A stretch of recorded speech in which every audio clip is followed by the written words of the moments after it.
right, let's gather back in our seats. Tonight we have the opportunity to hear about the group that went to Albania, serving there. God blessed wonderfully. It was a smaller group, but they sure got a lot done working extra long days. So Brother Jay Stong was the leader of it. So he's going to come and give us the overview of that and some testimonies of the trip to Albania. I'm going to talk to you about the trip we took to Romania. I'll let somebody else talk about the Albania trip. So, I have jet lag, and so for 2 weeks I'll be making mistakes. It is quite all right. We still had a great trip. If I could get the group to stand. So Carol Cobb is not with us. She was the only one that was on our trip that is not here. We have Dan Baggiani, Rick Johnson, Brian and Michelle Hackman, my wife Janine, and myself. We took a small 7-person trip. It was a great trip, and we're going to start out with 2 testimonies. Carol Cobb and Brian Hackman both did a short testimony, and they're going to show that first. Hi, I'm Carol Cobb, and I recently went on the Romanian missions trip. We visited the Tylers and Timișoara. A few things that I gathered from the trip are, number one, I went with a group where I really didn't know anyone. I knew Jay and Janine because I had taught their kids at the academy, and I knew Dan Baggiani because his wife helps me with the 6th grade play. But Rick and Brian and Michelle I'd never met before, and what amazed me was how well, once we got there and got started on the job, how well everyone worked together. It's as if we'd like known each other all this time, and you could tell what each other was thinking. One thing that really impressed me was how well Brian and Michelle Hackman worked together. Most of you know husbands and wives don't work very well together, but they were amazing. And one of the last things I took away from the trip is one afternoon we were going to the grocery store, Deborah and I just happened to ask her, you know, Deborah, for whatever reason, if you were to leave the mission field or health reasons or you're just done, where would you go back home in America? Because I know her kids are spread all over the United States. And she says, my home is here in Romania. She says, we would continue to live here even after we retire. She says, these are our people. This is our country now. She goes, I only visit America because my children live there and we go and visit our churches. And I was shocked at her response.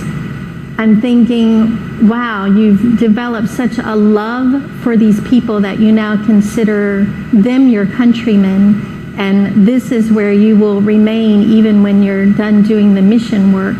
And sometimes it made me think of other missionaries when they come back and visit us. You know, a lot of times we ask, oh, how does it feel to be back home in America? But I think some of them are home wherever they are, and they're really here just visiting us. So that was really an eye-opener for me as to how much we think of it as a mission field, and they think of it as their country.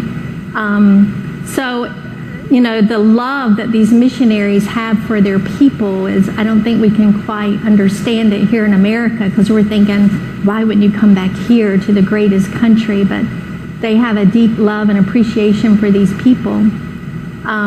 So I'm not a construction person, but I went on a construction trip. You don't have to be handy with a hammer or anything to go. They'll give you a job to do. You can get to work. It's a great opportunity to get to know the people from the church and to experience the culture from another country and to get to know the missionaries. I'm Brian Hackman. Went on the trip to Romania this month ago or so here. And this was the first trip that my wife and I had the opportunity to go on with Valley Forge. And we really enjoyed it.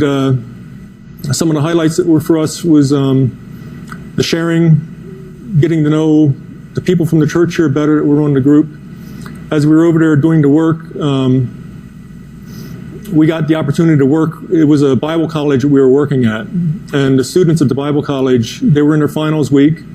So they were in and out studying for their finals and out helping us, getting up on the scaffolding, helping do all the work. And we got to hear their stories and where their life was going and what their dreams were, and just got to know them. The Tyler's daughters were there. There was another missionary couple that was serving in another part of Romania that their 2 daughters were there.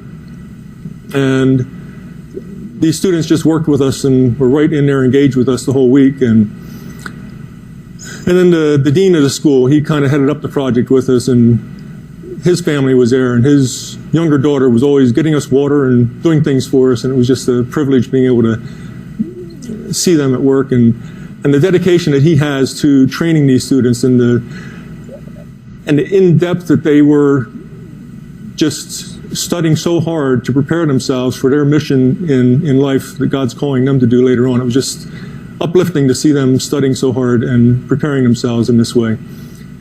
I guess it made me grateful that we're part of a church that really lifts up our missionaries. The Tylers were just so grateful for the work that we were doing. I don't know how many times we heard them say, wow, you are here again doing this, and sharing about the other things that we did in the past as a church for them. I guess the one thing that really sticks with me, though, is even though the struggles they go through, I didn't hear any of them complaining. It was more grateful for the opportunity they have to serve God in the way they are, and what they would have missed out on if they didn't take that opportunity. And it's not a sacrifice for them of what they have given up to do that. It's what they would have given up by not doing it. And that really touched me. It was when we're in God's will, following His call in our life, there's no better place to be. It just, it's fulfilling, and I could tell it was fulfilling for them, and they didn't regret a minute of what they were doing. A couple other highlights from the trip were just getting to know each other in a better way. We were on a scaffolding working. Some days it was raining. We'd come in wet, cold, hands pruned up from being in wet gloves all day. Other days they were calling for rain quite a bit of the week. Pastor Tyler would come up and say, "You'll be fine, I prayed." And next thing you know, the sun's out and we've got a beautiful day to work. It's just seeing how God just works through everything. Thank you again for the opportunity to go. We really appreciated it and really enjoyed it.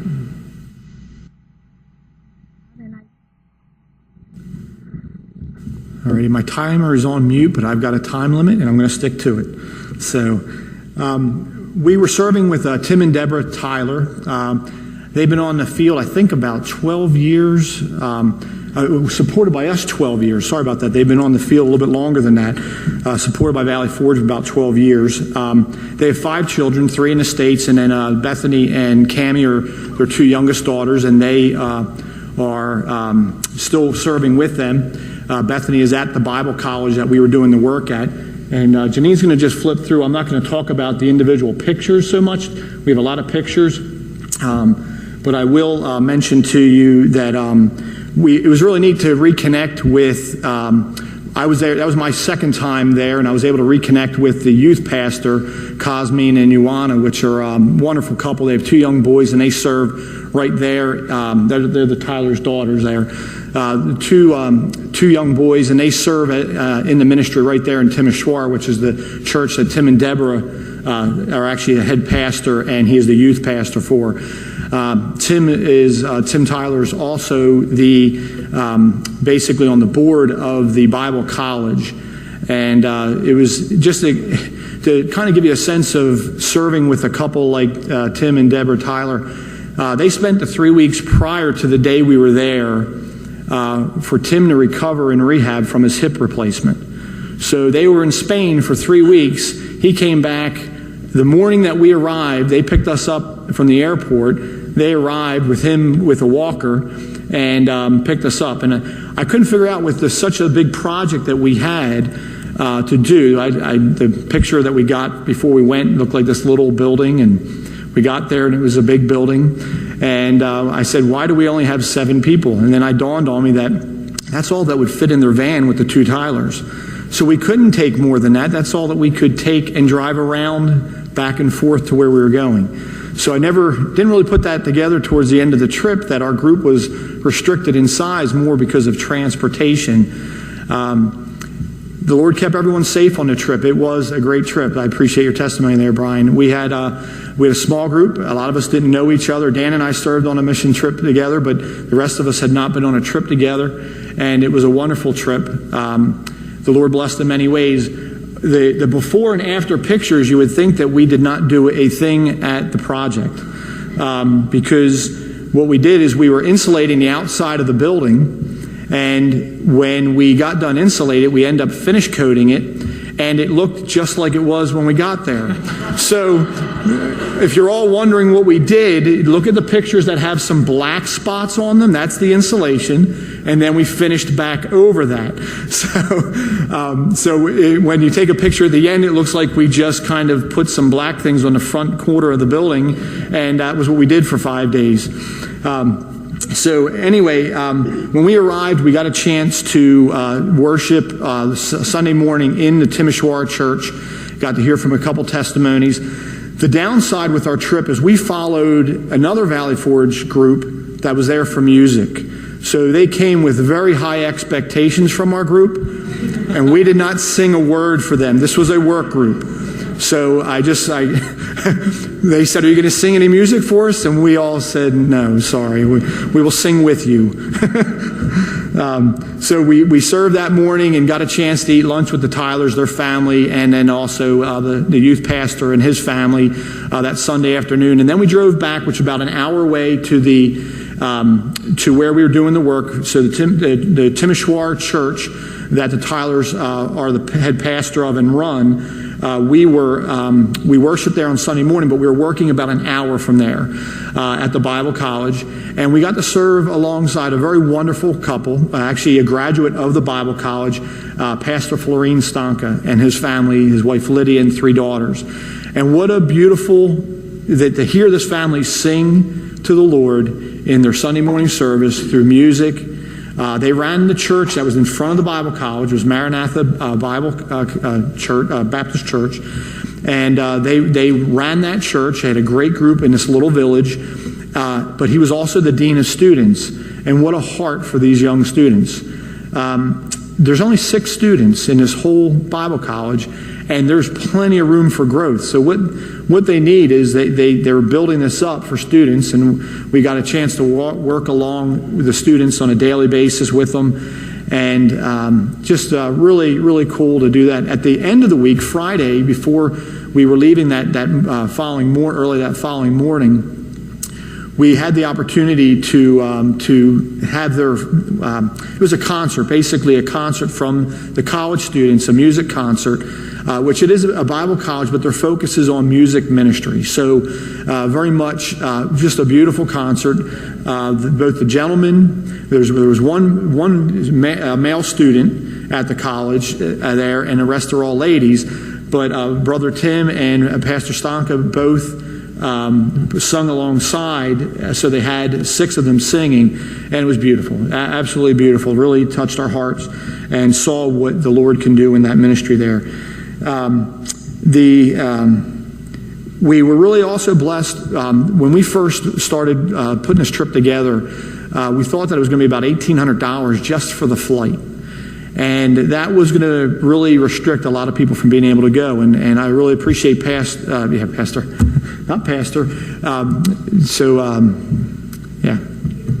Rawl, thank you. I drew a total blank there. Peter Rawl for putting together the trip tickets for us. He was able to get that down to about $1,100 a person.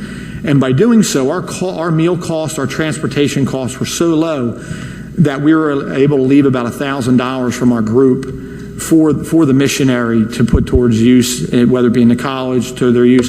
But I want to thank the group for their willingness, their hearts to give those extra funds. And it's just amazing to see how the Lord works, not only through the church and a pastor that loves missions, for those that are leading the trips like the Rawls and the Buckmans and future trip leaders like Kevin, my buddy over there. Can't wait to you start leading some trips. And I just look forward to serving along with a lot of you on these trips. It's a joy to go. It's a blessing, and my time is up. So thank you for the time. Thank you, Jay. Jeremiah said, "Mine eye affecteth my heart." If you'd like to go on a trip, these are the folks to talk to, and they'll be able to answer questions and be of great blessing to you. We have one coming up the end of this month to Canada, construction trip. You see Brother Cooper if you have questions. Fermin Alvarez came to us as an advanced ministry